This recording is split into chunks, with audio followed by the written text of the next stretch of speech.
저는 올해 70세가 된 이종수입니다. 아내 미영이와 함께 캘리포니아에서 45년을 살았어요. 요즘 매일 아침 커피를 마시며 창밖을 보는데 집 앞 도로가 또 공사 중이에요. 교통체증은 점점 심해지고 아파트 렌트비 올랐다는 소식만 들려오고 우리가 살던 동네도 많이 달라졌습니다. 그런데 지난달 아내가 갑자기 말했어요. 여보, 우리 하와이로 이사 가는 게 어떨까요? 처음엔 농담인 줄 알았습니다. 하지만 아내 표정이 진지했어요. 친구들은 다들 캘리포니아 떠나고 있고 의료비는 계속 오르고 우리도 이제 진짜 고민해 볼 때가 온 것 같아요. 사실 하와이는 우리에게 특별한 곳이에요. 45년 전 신혼여행도 하와이였고 결혼 25주년에도 갔었거든요. 아이들 다 키우고 나서도 5년마다 한 번씩은 꼭 가는 곳이었어요. 마우이의 그 석양, 와이키키 해변에서 듣던 파도 소리, 알로하 정신이라고 하죠. 그 따뜻한 인심들이 그리웠나 봅니다. 하지만 막상 이주를 생각하니까 걱정이 앞서더라고요.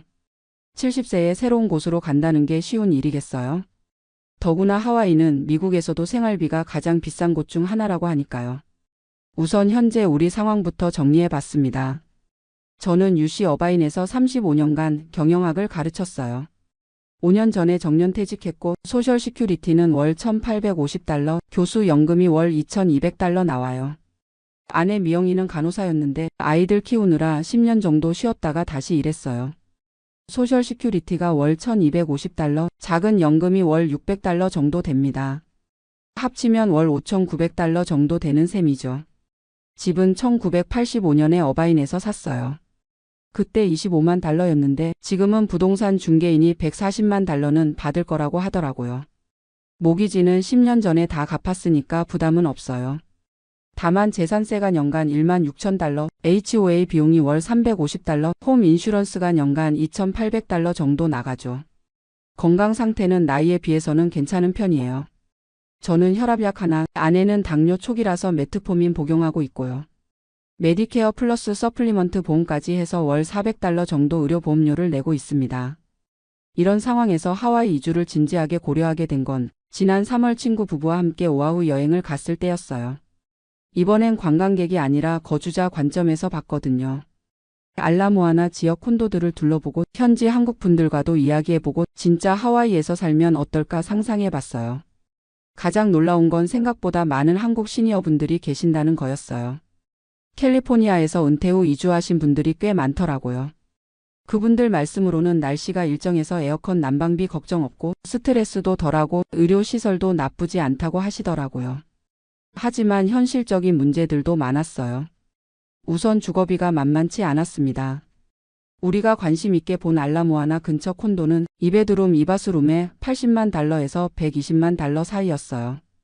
우리 집을 팔면 충분히 살 수 있는 가격이긴 하지만 월 HOA 비용이 $800에서 $1,200까지 나가더라고요. 우리가 지금 내는 $350와는 비교가 안 되죠. 식료품비도 만만치 않았어요. 현지 마켓에서 가격을 보니까 우유 한 갤런이 $6, 빵 한 덩어리가 $5, 한국 식재료는 더 비잔나만 차이였어요.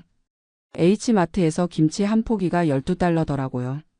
캘리포니아에서 사면 $6 정도인데 말이에요. 그래도 아내는 마음이 기울었나 봅니다. 여보, 우리 나이에 돈이 뭐 그리 중요해요? 건강하게 살 수 있는 환경이 더 중요하지 않을까요? 맞는 말이에요. 캘리포니아 스모그에 지쳐 살았는데 하와이 공기는 정말 달랐거든요. 하와이에서 돌아온 후 본격적으로 조사를 시작했습니다. 인터넷으로 부동산 사이트도 뒤져보고 하와이 거주 한국인 커뮤니티 게시판도 찾아봤어요. 생각보다 정보가 많더라고요. 가장 먼저 해결해야 할 문제가 집이었어요. 우리 집을 팔고 하와이에서 콘도를 사는 게 맞는지 아니면 캘리포니아 집을 렌트로 주고 하와이에서는 렌트로 사는 게 나은지 고민했습니다. 부동산 에이전트와 상담해보니 우리 집 같은 경우 월 $4,200 정도 렌트 수입을 기대할 수 있다고 하더라고요. 세금이나 관리비 빼면 월 $3,000 정도 순수입이 될 것 같았어요. 하와이 콘도 렌트비를 알아보니까 우리가 원하는 수준의 2베드룸은 월 $3,500에서 $4,500 사이였어요. 그럼 월 $500에서 $1,500 정도는 추가로 내야 한다는 계산이 나오죠. 우리 연금 수입으로는 충분히 감당할 수 있는 수준이었어요. 의료 문제도 중요한 고려사항이었습니다. 메디케어는 하와이에서도 그대로 적용되니까 큰 문제 없고 퀸스 메디컬 센터나 스트라우 병원 같은 좋은 병원들도 있다고 하더라고요. 다만 전문의 예약이 캘리포니아보다는 좀 더 오래 걸릴 수 있다고 했습니다. 교통 문제는 좀 복잡했어요. 하와이는 대중교통이 제한적이라서 차가 필수인데 나이 드신 분들은 운전이 부담스러울 수 있다고 하더라고요. 다행히 저희는 아직 운전에 문제 없고 오히려 캘리포니아 프리웨이 운전보다는 하와이가 낫겠다 싶었어요. 이런 조사 결과를 정리해서 아이들에게 이야기했는데 반응이 예상했던 것보다 훨씬 강했어요. 큰아들 민준이가 먼저 반대했습니다. 아버지, 어머니 갑자기 왜 이런 생각을 하세요? 70세의 새로운 환경에 적응하는 게 쉬운 일이 아니에요. 만약에 건강 문제라도 생기면 어떻게 하려고 그러세요? 둘째 민정이도 비슷한 반응이었어요. 엄마 아빠가 하와이 좋아하시는 건 알지만 여행으로 가는 거랑 사는 거는 완전히 다른 문제잖아요. 친구들도 없고 병원도 멀고 우리도 자주 못 볼 텐데요. 아이들 입장에서는 당연한 걱정이죠. 민준이는 샌디에고에서 변호사로 일하고 민정이는 산타바바라에서 교사로 일해요. 하와이로 가면 비행기로 5시간 거리가 되니까 지금처럼 자주 보기는 어렵겠죠. 그래도 우리는 포기할 수 없었어요. 아내가 이런 말을 하더라고요. 우리가 언제까지 아이들 눈치만 보고 살 수는 없지 않을까요? 이제 70이에요. 건강할 때 우리가 진짜 원하는 곳에서 살아보고 싶어요. 맞는 말이었어요. 45년간 이 아이들 키우고 교육시키느라 우리 꿈은 늘 뒤로 미뤄왔거든요. 이제는 우리를 위한 선택을 해도 되지 않을까요? 하지만 현실적인 문제들이 계속 발목을 잡았어요. 하와이 부동산 시장을 더 자세히 알아보니 생각보다 복잡했습니다. 좋은 콘도는 현금 구매자들 때문에 경쟁이 치열하고 HOA 규정도 까다로워서 렌트가 제한되는 곳들도 많더라고요. 또 하나 고려해야 할 게 친구 관계였어요. 캘리포니아에서 45년 살면서 쌓인 인간관계들이 있거든요. 은퇴 후에 정기적으로 만나는 골프 모임, 아내의 독서 클럽, 교회 봉사 활동들을 다 포기해야 하는 거였어요. 특히 아내는 현재 파트타임으로 한국 시니어분들 건강 상담 일을 하고 있는데 이분들과의 관계도 끊기는 게 아쉽다고 하더라고요. 월 $800 정도 되는 수입이지만 돈보다는 보람을 느끼는 일이거든요. 그러던 중 터닝 포인트가 생겼어요. 아내의 오랜 친구인 김영희 언니가 작년에 하와이로 이주했는데 그분이 우리를 초대해 주신 거예요. 한 달 정도 와서 진짜 살아보고 결정하라고 하시더라고요. 올해 4월에 정말로 한 달 살기를 했습니다. 영희 언니가 사시는 아파트 근처에 월세 콘도를 구해서 관광객이 아닌 거주민처럼 살아봤어요. 장 보고 병원 가고 현지 커뮤니티 센터도 가보고요. 한 달 살아본 결과는 복잡했어요. 좋은 점도 많았지만 어려운 점도 분명했거든요. 먼저 좋았던 점들을 말씀드리면 날씨가 정말 좋았어요. 매일 아침 산책을 나갔는데 캘리포니아에서는 스모그 때문에 못하던 일들이었거든요. 공기가 맑으니까 숨 쉬는 것도 편했고 아내 천식도 한 달 동안은 한 번도 안 나왔어요. 현지 한국 커뮤니티도 생각보다 활발했습니다. 매주 수요일에 한국문화센터에서 시니어 모임이 있는데 30명 정도가 모여서 같이 운동하고 이야기하더라고요. 다들 우리와 비슷한 또래분들이라 금방 친해졌어요. 의외로 운전도 편했어요. 캘리포니아 405번 프리웨이 같은 지옥 같은 교통체증은 없고 거리도 가깝고 해서 스트레스가 훨씬 적었습니다. 하지만 어려운 점들도 많았어요. 가장 큰 문제는 역시 생활비였습니다. 한 달 동안 가계부를 정확히 써봤는데 식료품비만 월 $1,200가 나왔어요. 캘리포니아에서 $800 정도 쓰던 것과 비교하면 50% 증가한 거죠. 외식비는 더 심각했어요. 간단한 한식당에서 2명이 식사하면 $60는 기본이더라고요. 유틸리티 비용도 만만치 않았어요. 전기료가 캘리포니아의 거의 2배 수준이었습니다. 하와이는 전력을 거의 수입에 의존해서 그렇다고 하더라고요. 그리고 무엇보다 가족들과 떨어져 사는 게 생각보다 어려웠어요. 민준이 아들이 일로 스트레스 받고 있을 때도 민정이 딸이 아이 문제로 고민할 때도 전화로만 이야기할 수밖에 없으니까 답답했습니다. 한 달 하와이 살기를 마치고 캘리포니아로 돌아와서 2달 동안 진지하게 고민했어요. 리스트를 만들어서 장단점을 정리해 보기도 하고 재정 계획도 여러 시나리오로 세워봤습니다. 하와이 이주 시 예상 비용을 계산해 보니까 콘도 구매비 $100만, 이사 및 정착 비용 $3만, 월 생활비는 현재보다 월 $1,000 정도 더 들 것 같았어요. 우리 자산과 연금 수입으로는 충분히 감당할 수 있는 수준이었습니다. 하지만 계산상으로는 문제 없어도 마음 한구석이 불안했어요. 70세의 새로운 환경에 적응할 수 있을까? 만약 건강이 나빠지면 어떻게 할까? 하와이에서 외로워하지는 않을까? 아내도 비슷한 고민을 하고 있었나 봅니다. 어느 날 저녁 산책하면서 이런 이야기를 하더라고요. 여보, 사실 저도 무서워요. 하지만 더 무서운 건 이대로 캘리포니아에 있으면서 그때 하와이로 갔으면 어땠을까 하는 후회를 하며 남은 인생을 사는 거예요. 그 말이 가슴에 깊이 와 닿았습니다. 우리에게 남은 건강한 시간이 얼마나 될지 아무도 모르잖아요. 10년? 15년? 그 시간을 후회하며 보내고 싶지는 않았어요. 올해 9월에 다시 아이들과 진지한 대화를 했습니다. 이번에는 감정적으로 얘기하지 않고 우리가 조사한 모든 자료를 보여주면서 현실적으로 접근했어요. 재정계획, 의료보험, 응급상황 대비책까지 다 준비해서 설명했습니다. 민준이가 먼저 마음을 열었어요. 아버지, 어머니가 이렇게 준비하신 걸 보니까 정말 진지하게 생각하고 계시는 거네요. 처음에는 무모한 결정이라고 생각했는데 이런 식으로 계획을 세우시니까 조금 안심이 돼요. 민정이도 조건부로 동의했습니다. 1년만 해보세요. 만약 적응이 안 되거나 문제가 생기면 언제든 돌아오시고요. 다만 3개월마다 한 번씩은 캘리포니아로 오시거나 저희가 하와이로 갈게요. 그 조건이라면 충분히 받아들일 수 있었어요. 사실 우리도 완전히 브리지를 태울 생각은 없었거든요. 1년 정도 살아보고 정말 맞지 않으면 돌아올 생각이었으니까요. 그렇게 해서 지난달에 최종 결정을 내렸습니다. 내년 3월에 하와이로 이주하기로 했어요. 겨울이 끝나고 봄이 시작될 때가 새로운 시작하기에는 좋을 것 같았거든요. 현재는 준비에 한창입니다. 우선 우리 집을 렌트로 주기로 했어요. 완전히 팔기에는 아직 마음 준비가 안 됐거든요. 1년 살아보고 정말 정착하게 되면 그때 팔 계획입니다. 하와이 콘도는 알라모아나 근처로 결정했어요. 95만 달러짜리 2베드룸 2바스룸인데 오션뷰는 아니지만 시티뷰가 괜찮은 곳이에요.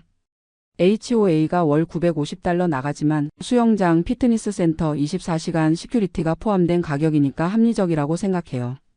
의료보험도 하와이에서 쓸 수 있는 플랜으로 바꿨고 현재 복용 중인 약들도 하와이에서 처방받을 수 있도록 의사와 상의했습니다. 가장 어려운 건 45년간 모은 살림을 정리하는 거예요. 아이들이 가져갈 것들, 기부할 것들, 하와이로 가져갈 것들을 나누고 있는데 추억이 담긴 물건들을 보면 가슴이 뭉클해져요. 특히 아이들 어릴 때 사진들, 첫 번째 집에서 찍은 가족 사진, 저의 박사학위 논문, 아내가 간호사 시절 받은 표창장들, 이런 것들을 보면 지난 45년이 주마등처럼 스쳐 지나가요. 하지만 후회는 없어요. 우리가 이룬 것들, 아이들을 키운 기억들은 모두 우리 마음속에 있으니까요. 하와이로 가져가는 게 물건이 아니라 추억이죠. 친구들 반응은 다양해요. 부러워하는 분들도 있고 걱정하시는 분들도 있고 우리도 따라갈까 봐 하시는 분들도 계세요. 특히 골프 모임 친구 박철수 형은 1년 후에 어떻게 됐는지 꼭 알려달라고 하면서 잘 되면 우리도 고려해 보겠다고 하시더라고요. 요즘 들어 더 확신이 서요. 지난주에 아내와 함께 라구나 비치에 갔는데 예전만큼 아름답게 느껴지지 않더라고요. 사람들은 너무 많고 주차할 곳도 없고 바다도 예전만큼 깨끗하지 않고요. 반면 하와이 한 달 살 때 가던 카일로아 비치는 아직도 꿈에 나와요. 에메랄드빛 바다, 새하얀 모래, 야자수 그늘에서 책 읽던 평온한 시간들. 그런 곳에서 남은 인생을 보낼 수 있다면 얼마나 좋을까요? 물론 모든 게 장미빛일 거라고 생각하지는 않아요. 분명히 적응하기 어려운 부분들도 있을 거고 외로울 때도 있을 거고 캘리포니아가 그리울 때도 있겠죠. 하지만 그것도 새로운 인생의 한 부분이라고 생각해요. 70세에 새로운 모험을 시작한다는 것 자체가 얼마나 소중한 기회인가요?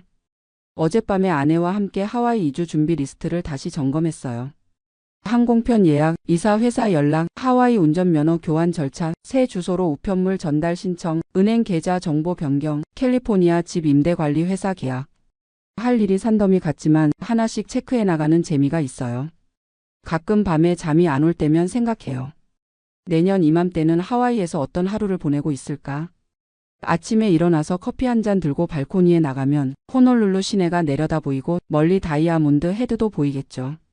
그리고 아내와 함께 알라모아나 비치파크로 산책을 가고 현지 한국 분들과 차 한 잔 마시면서 이야기하고 저녁에는 선셋을 보러 와이키키에 가고 그런 일상을 상상하면 가슴이 설렙니다. 70세에 이런 설렘을 느낄 수 있다는 게 정말 감사해요. 사실 제일 걱정되는 건 건강 문제예요. 만약 하와이에서 큰 병이라도 생기면 어떻게 하나 싶어서요. 하지만 곰곰 생각해보니 그건 여기 있어도 마찬가지 아닌가요? 오히려 하와이 깨끗한 공기와 스트레스 없는 환경이 건강에는 더 좋을지도 모르죠. 지난주에 하와이에 계시는 영희 언니께 전화했어요. 언니 혹시 후회하신 적 없으세요? 그랬더니 이런 대답을 하시더라고요. 후회? 왜 더 일찍 안 왔나 하는 후회는 있지. 캘리포니아에서 마지막 10년을 어떻게 살았는지 생각해봐. 교통체증에 스트레스 받고 집값 오른다고 불안해하고 범죄 뉴스 보면서 무서워하고. 여기서는 그런 걱정이 없어. 매일이 휴가 같아. 맞는 말씀이에요. 캘리포니아 마지막 몇 년은 정말 스트레스가 많았거든요. 우리 동네에도 노숙자들이 늘어나고 밤에 혼자 나가기 무서울 때도 있었고 가스값이나 전기료 오른다는 뉴스 볼 때마다 한숨만 나왔어요. 반면 하와이에서 한 달 살 때는 정말 마음이 편했어요. 아침에 일어나면 새소리부터 들리고 사람들도 여유롭고 친절하고 알로하 스피릿이라는 말이 허튼 소리가 아니더라고요. 물론 현실적인 계산도 중요하죠. 우리 파이낸셜 어드바이저와 상담해 봤는데 하와이 이주가 재정적으로 무리가 없다고 하더라고요. 오히려 캘리포니아 집값이 많이 올라서 그걸 렌트로 주면 하와이 생활비 증가분을 충분히 커버할 수 있다고 해요. 세금 면에서도 별 차이 없고요. 하와이도 캘리포니아처럼 주 소득세가 있지만 우리 같은 은퇴자 소득 수준에서는 비슷한 수준이라고 하더라고요. 무엇보다 마음의 평화를 돈으로 살 수 있다면 그보다 좋은 투자가 어디 있겠어요? 어제는 아내와 함께 우리가 하와이에서 하고 싶은 일들을 리스트로 만들어 봤어요. 제가 하고 싶은 건 우쿨렐레 배우기, 하와이 역사 공부하기, 현지 골프 클럽 가입하기. 아내는 훌라댄스 배우기, 하와이안 퀼트 만들기, 현지 자원봉사 참여하기를 원해요. 이런 걸 45년 전에 상상이나 했겠어요? 그때는 아이들 기저귀 갈고 밤새 수유하고 생계 걱정하느라 바빴는데 말이에요. 이제야 진짜 우리를 위한 시간을 가질 수 있게 된 거죠. 친구들 중에는 나이 들어서 뭘 새로 배워라고 하시는 분들도 있어요. 하지만 저는 반대로 생각해요. 나이 들었기 때문에 더 배워야 하지 않을까요? 머리 쓰는 일을 안 하면 치매도 빨리 오고 새로운 자극이 없으면 하루하루가 똑같아서 시간만 흘러가잖아요. 하와이에서는 매일이 새로울 거예요. 새로운 음식도 먹어보고 새로운 사람들도 만나고 새로운 장소도 가보고 그런 자극들이 우리를 더 젊게 만들어줄 거라고 생각해요. 작년에 아내 고등학교 동창이 치매에 걸렸다는 소식을 들었을 때 정말 충격이었어요. 저희와 같은 나이인 68세인데 이제 가족도 못 알아본다고 하더라고요. 그분은 평생 집에만 계시면서 똑같은 일상만 반복하셨거든요. 그때 아내가 이런 말을 했어요. 여보, 우리는 절대 그러지 말아요. 남은 인생 동안 계속 뭔가 새로운 걸 하면서 살아요. 그 말이 하와이 이주를 결심하는데 큰 영향을 줬어요. 지금 생각해보면 하와이 이주는 단순히 거주지를 바꾸는 게 아니라 남은 인생을 어떻게 살 것인가에 대한 철학적 선택인 것 같아요. 안전하고 편안한 현상 유지를 택할 것인가, 아니면 조금 위험하더라도 새로운 도전을 택할 것인가. 저희는 도전을 택했어요. 70세의 말이죠. 물론 가끔은 불안할 때도 있어요. 새벽에 잠이 깨서 혹시 잘못된 결정을 하는 건 아닌가 싶기도 하고 아이들이 정말 괜찮다고 하는 건지 의심스럽기도 하고. 하지만 그런 불안감보다는 기대감이 더 커요. 하와이에서의 새로운 삶에 대한 기대감. 70세에 시작하는 제2의 인생에 대한 설렘. 아내도 요즘은 매일 하와이 관련 유튜브를 보면서 준비하고 있어요. 하와이 한국 마트에서 파는 음식들, 현지 한국인들이 자주 가는 식당들, 시니어들이 즐길 수 있는 액티비티들. 이런 정보들을 모으면서 진짜 하와이 생활을 준비하고 있죠. 지난주에는 하와이에서 쓸 차도 알아봤어요. 우리 현재 차는 여기서 팔고 하와이에서는 중고차를 사기로 했어요. 하와이는 섬이다 보니까 차를 배송하는 비용이 만만치 않거든요. 그것보다는 현지에서 사는 게 낫겠다고 판단했습니다. 은행 업무도 정리하고 있어요. 캘리포니아 집 렌트 수입을 받을 계좌는 여기 그대로 두고 하와이 생활 비용은 새로 만들 하와이 은행 계좌에서 쓰기로 했어요. 다행히 우리가 쓰는 은행이 하와이에도 지점이 있어서 큰 문제는 없을 것 같아요. 가장 감동적이었던 건 지난달 아이들이 마련해준 송별회였어요. 민준이와 민정이가 우리를 위해서 작은 파티를 열어줬는데 손주들도 오고 사위 며느리들도 오고 몇몇 가까운 친구분들도 와주셨어요. 민준이가 스피치를 하는데 눈물을 글썽이더라고요. 아버지 어머니가 처음에 하와이 간다고 하셨을 때는 반대했어요. 하지만 이렇게 치밀하게 준비하시는 모습을 보니까 오히려 존경스러워요. 70세에 새로운 도전을 하신다는 게 정말 대단하세요. 민정이도 비슷한 이야기를 했어요. 엄마 아빠가 항상 저희만 생각하고 사셨는데 이제야 정말 본인들을 위한 선택을 하시는 거네요. 걱정되지만 응원할게요. 그 순간 정말 가슴이 뭉클했어요. 45년 동안 아이들 키우느라 우리 꿈은 접어두고 살았는데 이제야 아이들이 부모의 꿈을 이해하고 응원해 주는구나 싶어서요. 손주들 반응도 재미있었어요. 큰손자 제이슨이 할아버지 할머니 하와이에서 서핑 배우세요 라고 하더라고요. 70세에 서핑이라니 상상만 해도 웃음이 나와요. 하지만 그 순수한 응원이 고마웠어요. 이제 정말 2개월 남았어요. 내년 3월 15일 출발입니다. 항공편도 예약했고 이사 트럭도 예약했어요. 하와이 콘도 계약도 마무리되어서 다음 주에 에스크로가 닫힙니다. 요즘은 매일 할 일 리스트를 체크하면서 바쁘게 지내고 있어요. 바쁘지만 행복한 바쁨이에요. 새로운 인생을 준비하는 바쁨이니까요. 어젯밤에 아내와 함께 캘리포니아에서의 마지막 산책을 했어요. 우리 동네를 한 바퀴 돌면서 45년간의 추억을 되짚어봤죠. 아이들이 뛰어놀던 공원, 첫 번째 집이 있던 거리, 주말마다 가던 파머스 마켓, 아내가 간호사로 일했던 병원. 모든 게 추억으로 남겠지만 아쉽지는 않아요. 오히려 새로운 추억을 만들 준비가 되었다는 기분이에요. 하와이에서 우리가 어떤 삶을 살게 될지는 아무도 모르죠. 1년 후에 다시 캘리포니아로 돌아올 수도 있고 아니면 정말 하와이에 정착해서 여생을 보낼 수도 있고. 하지만 중요한 건 결과가 아니라 과정이라고 생각해요.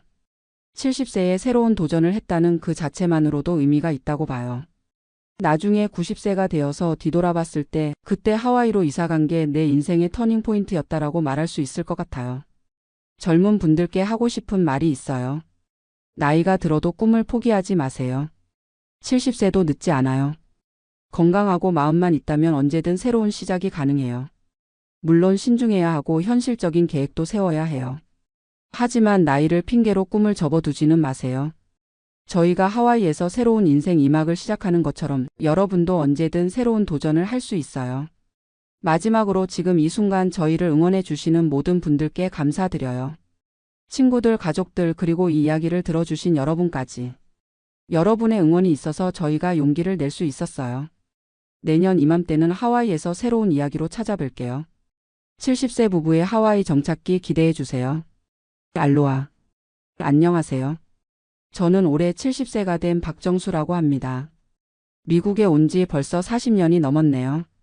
지금은 매달 소셜 시큐리티로 $1,950를 받으며 혼자 살고 있습니다. 많은 분들이 궁금해 하시는 것 같아요. 미국에서 소셜 시큐리티만으로 어떻게 사는지, 실제로 얼마나 드는지, 어떤 것들이 힘든지 말이죠. 오늘은 제 솔직한 이야기를 들려드리려고 합니다. 화려하지도 않고 특별하지도 않은 그냥 평범한 한 노인의 미국 생활 이야기입니다. 매일 아침 6시에 일어납니다. 습관이란 게 참 무서운 것 같아요. 40년 넘게 새벽 5시 반에 일어나 출근 준비를 하던 몸이 은퇴한 지 5년이 지났는데도 여전히 일찍 깨어나거든요. 커피 한 잔 내려 마시면서 하루를 시작합니다. 커피는 코스트코에서 대용량으로 사요.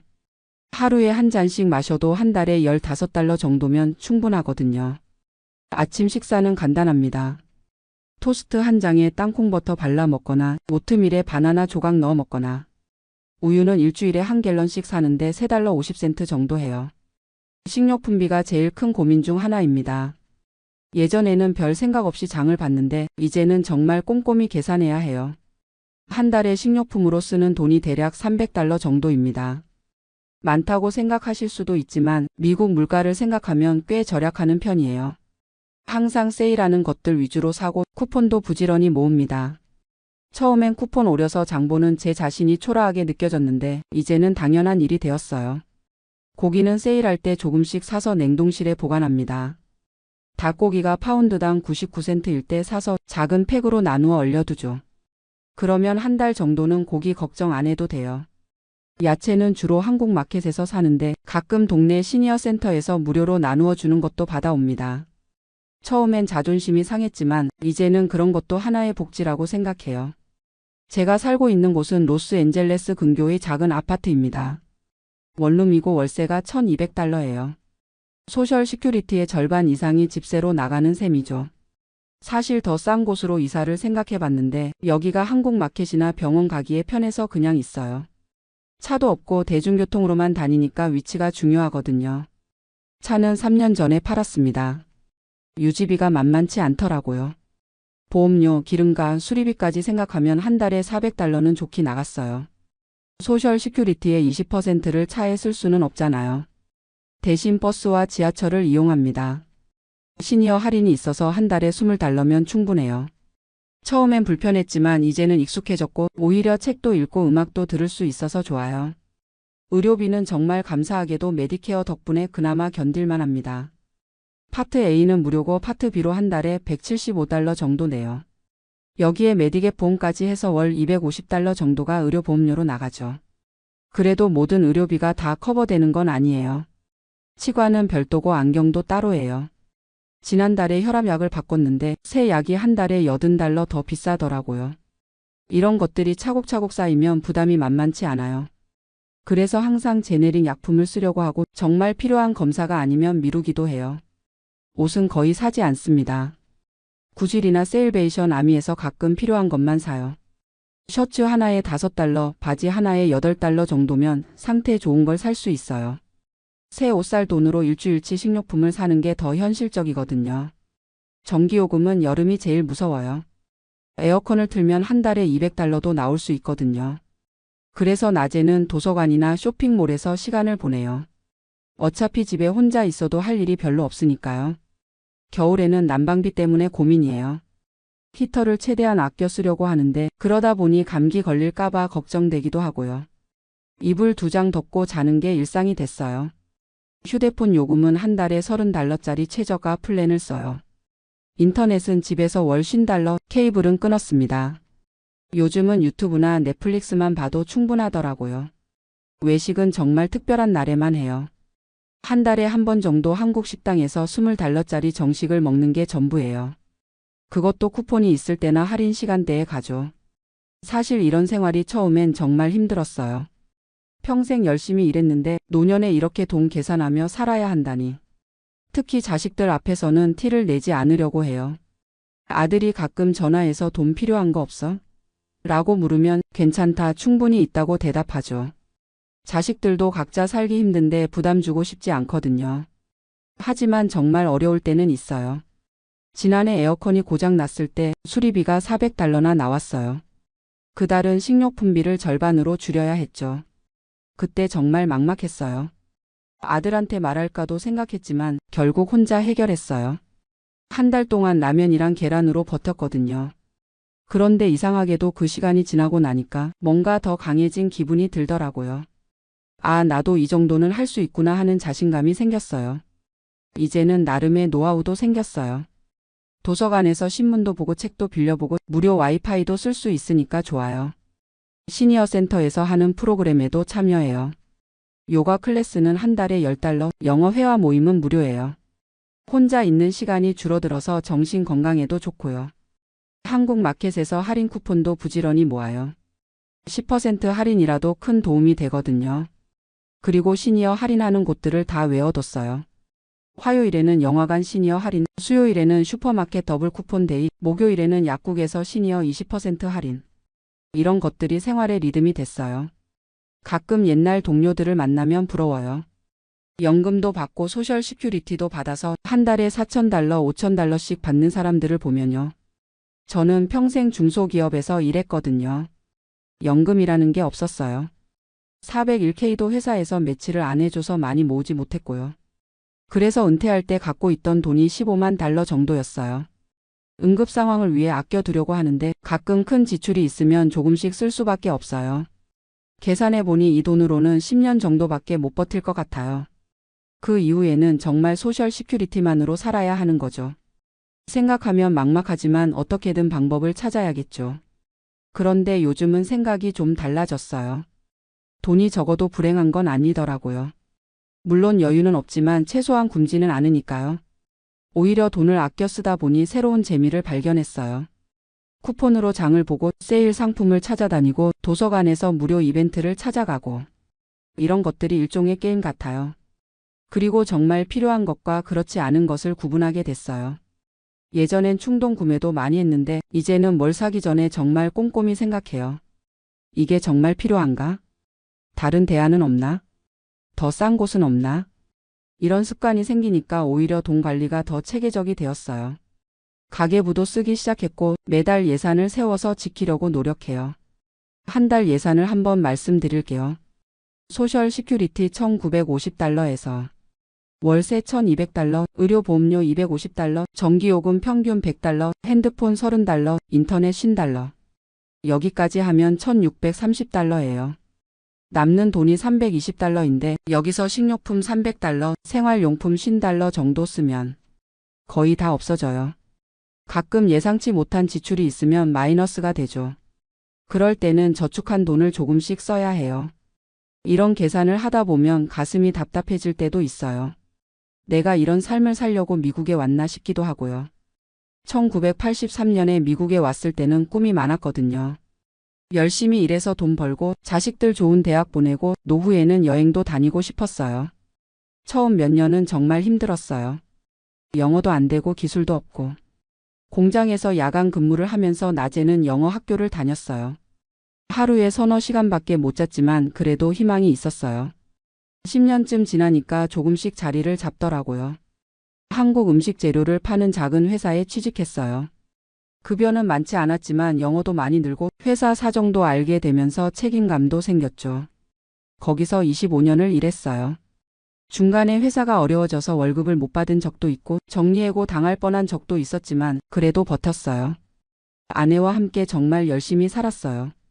아내는 섬유 공장에서 일했고 저는 식품 회사에서 일하면서 둘 다 투잡도 많이 했어요. 주말에는 제가 한국 식당에서 서빙을 하고 아내는 다른 집 청소를 나갔어요. 그렇게 해서 번 돈으로 아들 둘을 키웠죠. 첫째는 UC 버클리를 나와서 지금 엔지니어로 일하고 둘째는 USC 법대를 나와서 변호사가 됐어요. 그게 저희 부부의 가장 큰 자랑이자 성과예요. 아이들 대학 등록금 때문에 집 한 채 값은 다 들어갔지만 전혀 후회 안 해요. 그때는 그게 최선의 선택이었다고 생각하거든요. 아내가 5년 전에 암으로 먼저 갔어요. 정말 갑작스러웠어요. 건강검진에서 발견됐는데 이미 말기였거든요. 그때 의료비가 정말 많이 들었어요. 메디케어가 있어도 본인 부담금이 만만치 않더라고요. 항암 치료비, 호스피스 비용까지 해서 저축한 돈의 절반 정도를 썼어요. 아내가 없어지니까 모든 게 달라졌어요. 혼자 사는 게 이렇게 외로운 줄 몰랐어요. 밥을 해 먹어도 맛이 없고 텔레비전을 봐도 재미없고. 그래서 한국에 갈까도 생각해 봤어요. 하지만 40년을 여기서 살았는데 이제 와서 한국에 가서 뭘 하겠어요. 게다가 한국도 생활비가 만만치 않다고 하더라고요.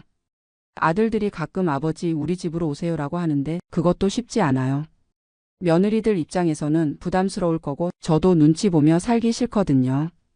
그래서 혼자 사는 걸 선택했어요. 경제적으로는 힘들지만 적어도 마음은 편해요. 누구 눈치 안 보고 제가 하고 싶은 대로 살 수 있으니까요. 요즘은 새로운 루틴이 생겼어요. 월요일에는 도서관에서 한국 신문을 보고 화요일에는 시니어 센터에서 태극권을 배워요. 수요일에는 한국 마켓에서 장을 보고 목요일에는 교회에 가요. 금요일에는 집에서 쉬고 주말에는 가끔 공원에 산책을 가거나 집에서 한국 드라마를 봐요. 단조로워 보일 수 있지만 저한테는 이런 일상이 소중해요. 아무도 귀찮게 하지 않고 제 페이스대로 살 수 있거든요. 그리고 작은 즐거움들을 찾게 됐어요. 도서관에서 한국 책을 발견했을 때의 기쁨, 쿠폰으로 장을 봐서 예상보다 적게 나왔을 때의 뿌듯함, 시니어 센터에서 새로운 친구를 만났을 때의 즐거움. 이런 것들이 저에게는 큰 행복이에요. 건강 관리도 나름대로 신경 써요. 돈이 없으니까 아프면 안 되거든요. 매일 30분씩 걷기를 하고 집에서 간단한 스트레칭도 해요. 음식도 가능한 한 직접 해서 먹어요. 인스턴트 음식은 비싸기도 하고 건강에도 안 좋으니까요. 쌀밥에 김치, 계란 후라이만 있어도 충분히 맛있어요. 가끔 한국이 그리울 때가 있어요. 특히 명절 때는 더 그래요. 추석이나 설날에 혼자 있으면 정말 외로워요. 그럴 때는 한국 음식을 해 먹어요. 비싸더라도 한국 마켓에서 갈비를 사서 구워 먹거나 송편을 만들어 먹기도 해요. 혼자 먹는 게 쓸쓸하지만 그래도 고향 맛을 느낄 수 있어서 위로가 돼요. 요즘은 유튜브에서 한국 프로그램도 많이 봐요. 나는 자연인이다나 백패커 같은 프로그램을 보면서 대리만족을 해요. 여행은 못 가지만 화면으로라도 한국을 볼 수 있어서 좋아요. 아들들과는 일주일에 한 번씩 전화해요. 서로 바쁘니까 길게 하지는 못하지만 그래도 목소리라도 들으면 마음이 든든해져요. 손자들 소식 듣는 것도 큰 즐거움이고요. 가끔 아들들이 돈 얘기를 할 때가 있어요. 아버지 생활비 부족하지 않아요? 라고 물으면 항상 괜찮다고 대답해요. 정말 어려울 때는 말할 수도 있겠지만 지금은 그래도 혼자 해결할 수 있는 수준이니까요. 사실 자식들한테 경제적으로 의존하고 싶지 않아요. 물론 정말 급할 때는 도움을 요청할 수도 있겠지만 가능한 한 독립적으로 살고 싶어요. 그게 제 자존심이기도 하고 자식들에게 부담을 주지 않는 방법이기도 하고요. $2,000로 사는 게 쉽지는 않지만 불가능하지도 않아요. 물론 여유는 없지만 기본적인 생활은 할 수 있거든요. 중요한 건 욕심을 버리는 거예요.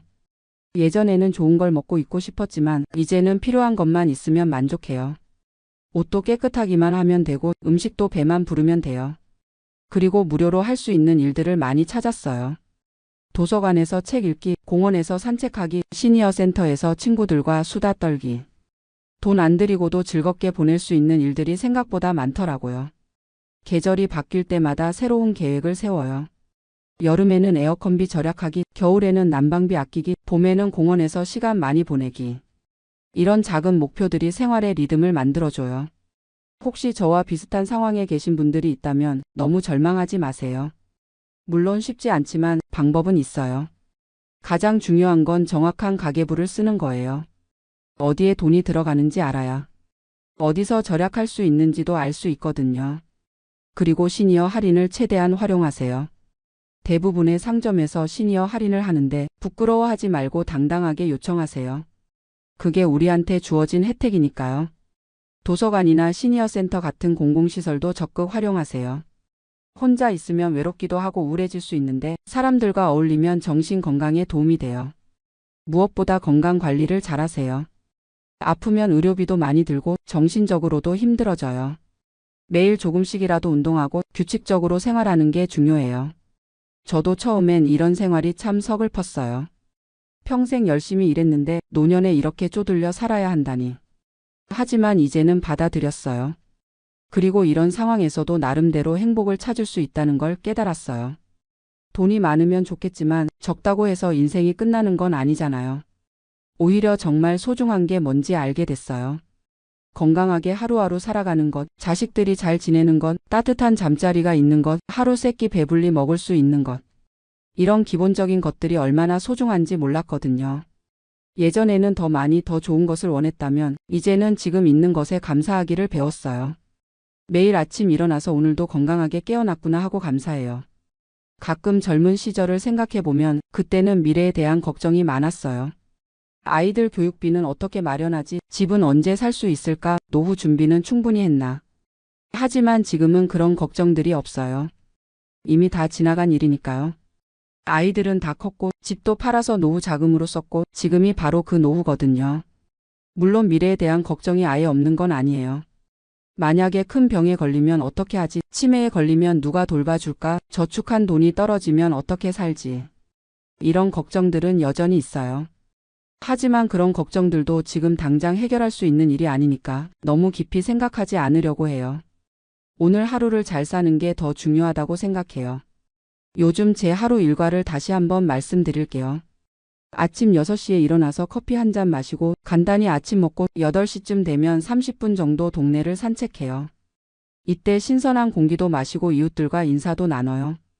9시부터 11시까지는 집안일을 해요. 청소하고 빨래하고 정리정돈하고. 혼자 살다 보니 큰 청소는 필요 없지만 그래도 깔끔하게 유지하려고 노력해요. 11시부터 오후 2시까지는 주로 밖으로 나가요. 도서관에 가거나 시니어 센터에 가거나 장을 보러 가거나 은행 일을 보러 가거나. 집에만 있으면 답답하니까 되도록 밖으로 나가려고 해요. 오후 2시부터 4시까지는 점심을 먹고 낮잠을 자요. 나이가 들어서 그런지 오후에 졸음이 많이 와요. 30분에서 1시간 정도 자고 나면 몸이 한결 가벼워져요. 오후 4시부터 6시까지는 집에서 책을 읽거나 텔레비전을 봐요. 한국 뉴스도 인터넷으로 보고 유튜브에서 한국 프로그램도 봐요. 이때가 하루 중 가장 편안한 시간이에요. 저녁 6시쯤 간단히 저녁을 먹고 7시부터 9시까지는 설거지하고 내일 준비를 해요. 장볼 목록도 적고 일정도 확인하고 계획을 세워두면 마음이 더 안정돼요. 9시부터 11시까지는 휴식 시간이에요. 음악을 듣거나 라디오를 들으면서 편안하게 보내요. 한국 방송을 인터넷으로 들을 수 있어서 정말 좋아요. 11시쯤 되면 잠자리에 들어요. 침대에 누워서 하루를 되돌아보고 내일 할 일을 생각하면서 잠들어요. 이런 일상이 단조로워 보일 수 있지만 저한테는 이 규칙적인 생활이 큰 힘이 돼요. 할 일이 있으니까 하루하루가 의미 있게 느껴지거든요. 특히 시니어 센터에서 만난 친구들이 큰 도움이 돼요. 저와 비슷한 상황에 있는 분들이 많거든요. 같이 수다도 떨고 정보도 나누고 가끔은 같이 장 보러 가기도 해요. 그분들과 이야기하다 보면 저만 힘든 게 아니구나 하는 생각이 들어요. 어떤 분은 소셜 시큐리티를 $1,500밖에 못 받아서 더 어렵게 사시거든요. 그런 분들 보면 제가 오히려 나은 편이라는 생각도 들어요. 서로 절약 노하우도 많이 나눠요. 어느 마트에서 언제 세일을 하는지, 어떤 쿠폰을 어디서 구할 수 있는지, 시니어 할인을 어디서 받을 수 있는지 이런 정보들이 실제 생활에 큰 도움이 돼요. 그리고 한 달에 한 번씩은 함께 한국 식당에 가요. 각자 돈을 내지만 혼자 먹는 것보다 훨씬 맛있어요. $20로 한 끼 먹는 건 부담스럽지만 한 달에 한 번 정도는 그래도 할 만해요. 겨울이 다가오면서 또 다른 고민이 생겼어요. 난방비 문제인데요. 작년 겨울에는 한 달에 $150까지 나왔거든요. 올해는 좀 더 절약해야겠어요. 두꺼운 옷을 여러 벌 준비해뒀고 전기 담요도 하나 샀어요. 밤에는 히터 대신 전기 담요를 쓰면 전기요금을 좀 줄일 수 있을 것 같아요. 낮에는 가능한 한 집에 있지 말고 따뜻한 곳으로 나가려고 해요. 도서관이나 쇼핑몰은 무료로 난방을 해주니까요. 거기서 시간을 보내면 집 난방비도 아끼고 사람들도 만날 수 있어서 일석이조예요. 의료비 관리도 더 신경 써야 할 것 같아요.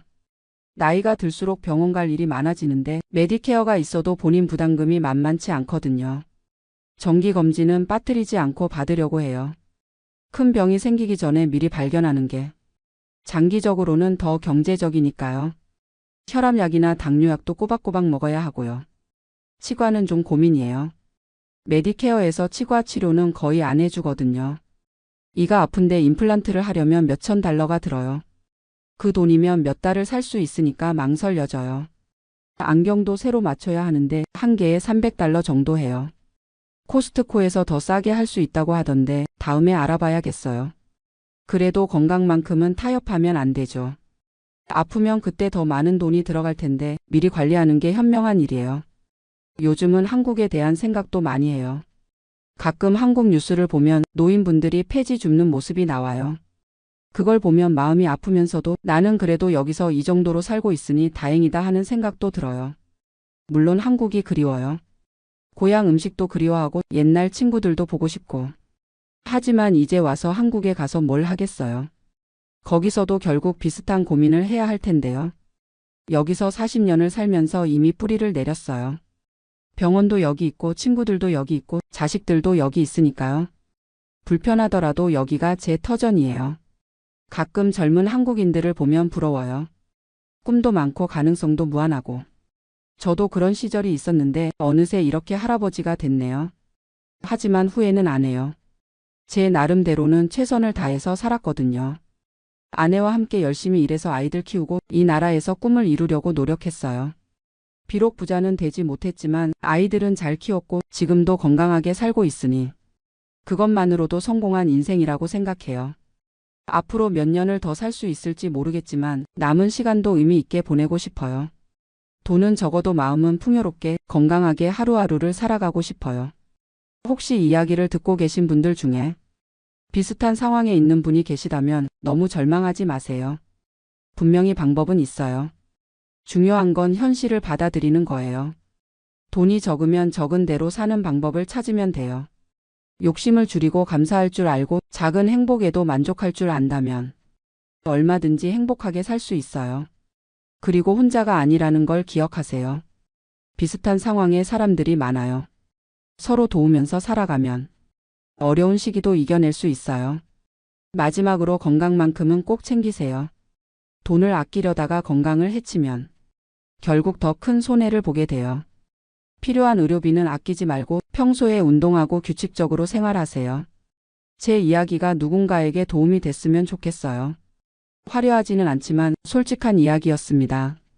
소셜 시큐리티 $2,000로 사는 일상, 생각보다 불가능한 일은 아니에요. 물론 쉽지는 않지만 지혜롭게 살면 충분히 할 수 있어요. 오늘도 감사한 마음으로 하루를 마무리하며 내일도 건강하게 맞이하고 싶습니다. 들어주셔서 감사합니다. 안녕하세요. 71세 박용수입니다. 지금 이렇게 한국에 돌아와서 평온한 마음으로 이야기할 수 있게 돼서 정말 다행이라고 생각해요. 포틀랜드에서 겪었던 그 일들을 생각하면 아직도 가슴이 답답해지지만 그래도 이제는 웃으면서 얘기할 수 있게 됐네요. 제가 왜 이런 이야기를 하게 됐는지부터 말씀드릴게요. 요즘 유튜브나 인터넷에서 미국 이민 이야기, 특히 포틀랜드 얘기를 많이 하더라고요. 무소득세라고 세금 천국이라고 하면서 장밋빛 그림만 그려주는 분들이 많아요. 저도 그런 말에 속아서 1년 넘게 고생했거든요. 그래서 같은 실수를 하실 분들이 없으셨으면 해서 제 경험담을 솔직하게 털어놓으려고 합니다. 저는 40년 동안 작은 금속가공업체를 운영했어요. 직원이 15명 정도 되는 소규모 회사였지만 그래도 성실하게 해서 나름 괜찮게 살았죠. 2019년에 은퇴하면서 공장을 정리하고 그동안 모은 돈으로 여유롭게 살고 있었어요. 은퇴 후에는 시간이 많다 보니까 인터넷을 많이 하게 되더라고요. 처음엔 뉴스나 건강 정보 정도만 봤는데 어느 날부터 해외 이민 관련 유튜브를 보게 됐어요. 그 중에서도 미국 오리건주 포틀랜드 이야기가 특히 매력적으로 들렸거든요. 판매세가 없다는 거였어요. 세일즈 텍스가 없다고 하니까 물건 살 때마다 세금 안 내도 된다는 뜻이잖아요. 한국은 부가세 10%인데 거기는 0%라니. 게다가 집값도 한국보다 싸고 공기도 맑고 자연도 좋다고 하더라고요. 그때 한국 세금이 정말 부담스러웠거든요. 건강보험료만 해도 한 달에 15만 원씩 나가고 재산세, 종합소득세까지 합치면 1년에 몇백만 원이 나가더라고요. 은퇴자에게는 정말 큰 부담이었어요. 그런데 유튜브에서는 포틀랜드가 마치 천국처럼 그려지는 거예요. 은퇴자들의 천국이다. 세금 걱정 없이 살 수 있다. 한국보다 의료비도 싸다. 이런 식으로요. 저도 모르게 점점 그쪽으로 마음이 기울어지기 시작했어요. 집사람한테 얘기해봤더니 처음엔 완전히 반대하더라고요. 나이가 몇인데 지금 가서 뭘 하려고 그래 하면서요. 미국에 사는 아들한테도 전화해봤더니 아버지 인터넷 정보만 믿고 그러시면 안 돼요. 현실은 다를 수 있어요 라고 하더라고요. 하지만 저는 이미 마음을 굳혔어요.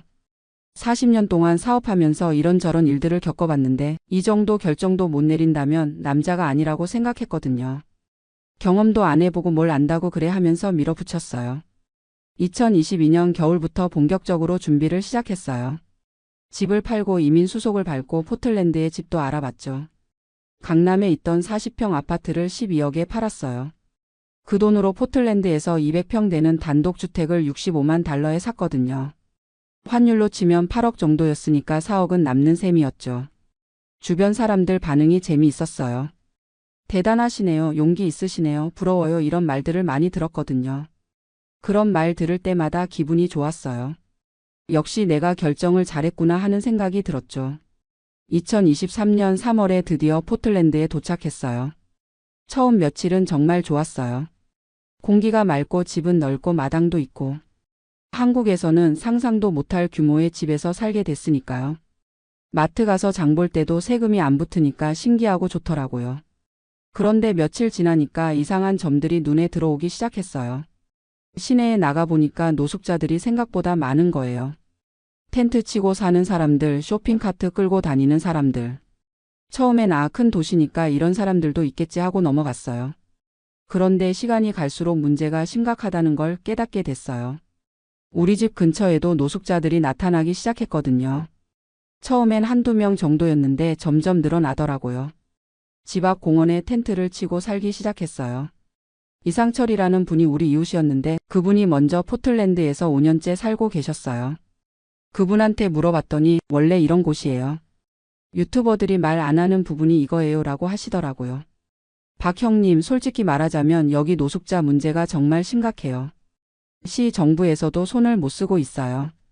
진보 성향이 강한 지역이라 노숙자들을 강제로 내쫓지도 못하고 그렇다고 근본적인 해결책이 있는 것도 아니고요. 처음엔 그래도 참을 만하다고 생각했어요. 한국에서도 노숙자가 없는 건 아니니까요. 하지만 포틀랜드의 노숙자 문제는 차원이 달랐어요. 우리 집 바로 앞 공원에 텐트촌이 생겼어요. 텐트가 하나둘 늘어나더니 어느새 10개가 넘어갔어요. 거기서 나오는 쓰레기 냄새, 소음이 정말 견딜 수 없을 정도였거든요. 밤에는 더 심했어요. 술 마시고 고함치고 싸우는 소리가 들려요. 집사람이 무서워해서 밤에 혼자 화장실도 못 가겠다고 하더라고요. 70 가까운 나이에 이런 스트레스를 받으니까 혈압이 확 올라갔어요. 경찰에 신고도 해봤어요. 그런데 경찰이 와서 하는 말이 여기는 공공장소라서 강제로 내쫓을 수 없다는 거예요. 며칠 후에 자발적으로 이동하라고 권유는 해보겠다고 하더니 정말로 며칠 후에 와서 권유만 하고 가더라고요. 당연히 노숙자들은 꿈쩍도 안 했죠.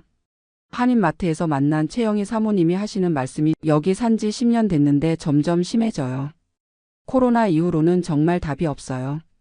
약물 중독자들도 많고 정신질환자들도 많고 경찰도 손을 못 써요. 그때부터 진짜 현실이 보이기 시작했어요. 유튜버들이 말하는 포틀랜드와 실제 포틀랜드가 완전히 다른 거였어요. 판매세가 없다는 것만 강조하고 정작 살기 어려운 부분들은 하나도 말하지 않았던 거죠. 집사람 건강이 눈에 띄게 나빠졌어요.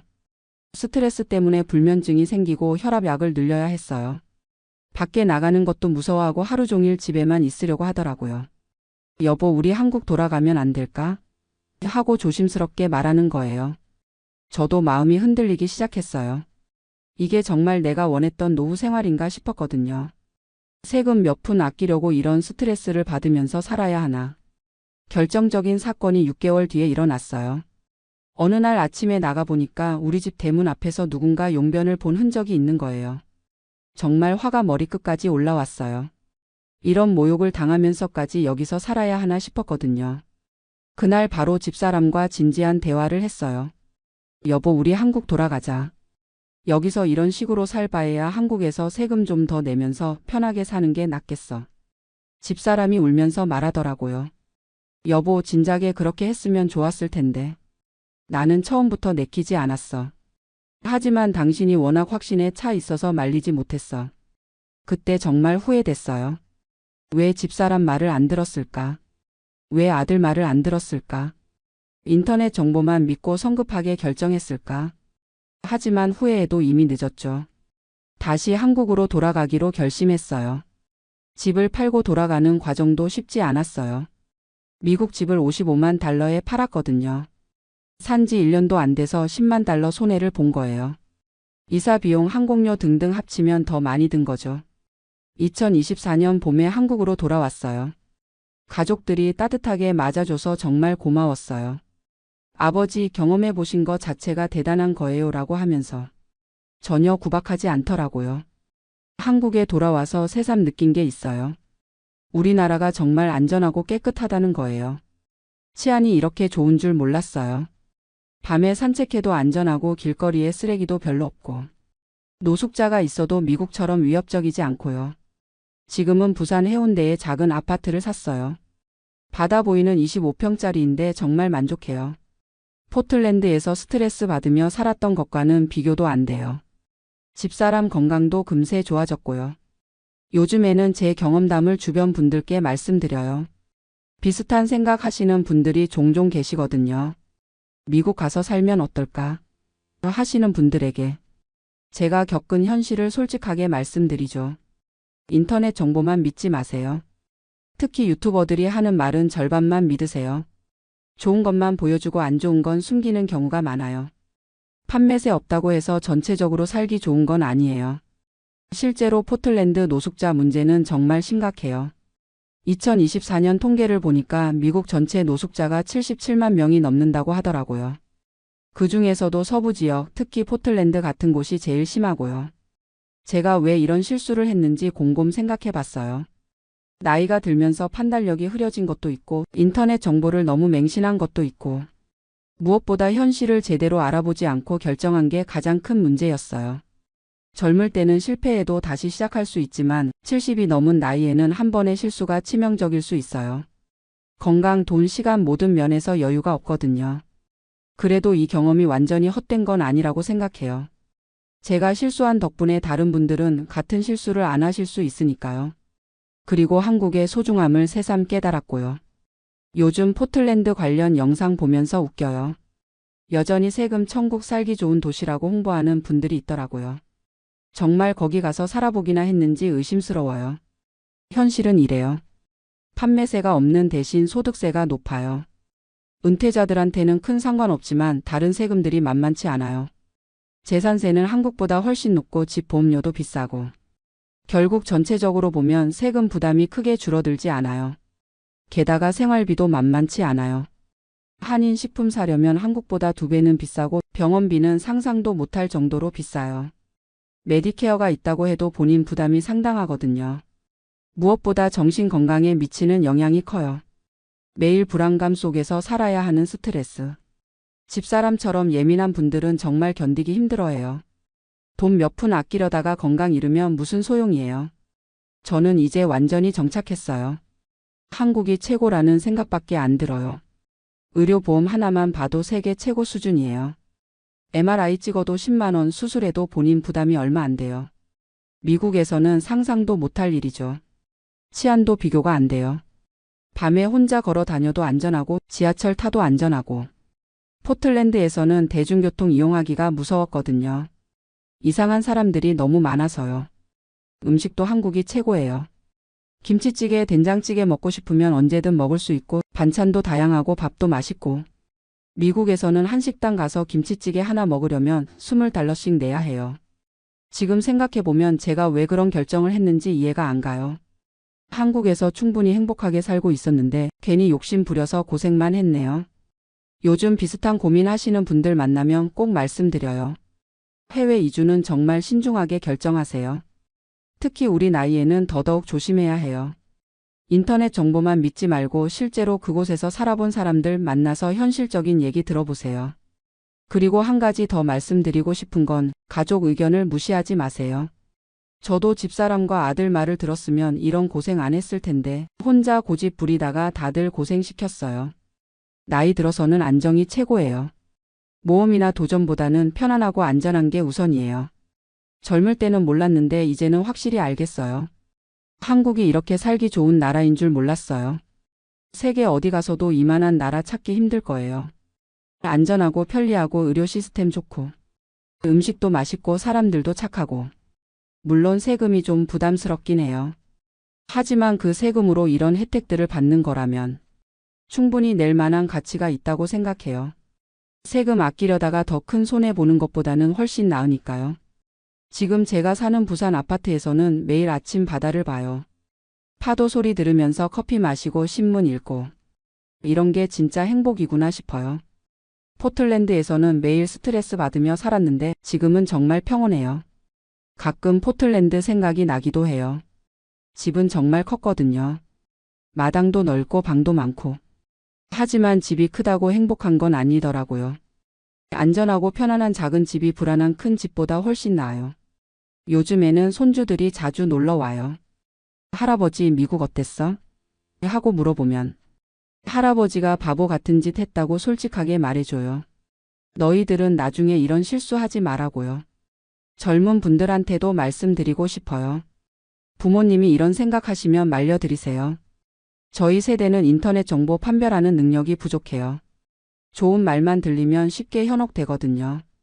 특히 유튜브 이민 관련 채널들 조심하세요. 광고 수익 때문에 좋은 얘기만 하는 경우가 많아요. 진짜 현실은 전혀 다를 수 있거든요. 제가 이렇게 긴 얘기를 하는 이유는 같은 실수하시는 분들이 없었으면 해서예요. 1년 넘게 고생한 경험이 헛되지 않으려면 누군가에게는 도움이 되어야 한다고 생각해요. 마지막으로 한 말씀 더 드리면 나이 들어서는 현상 유지가 최고예요. 괜히 큰 변화 주려다가 더 힘들어질 수 있어요. 지금 있는 자리에서 만족하며 사는 게 진짜 지혜예요. 포틀랜드 무소득세에 현혹되지 마세요.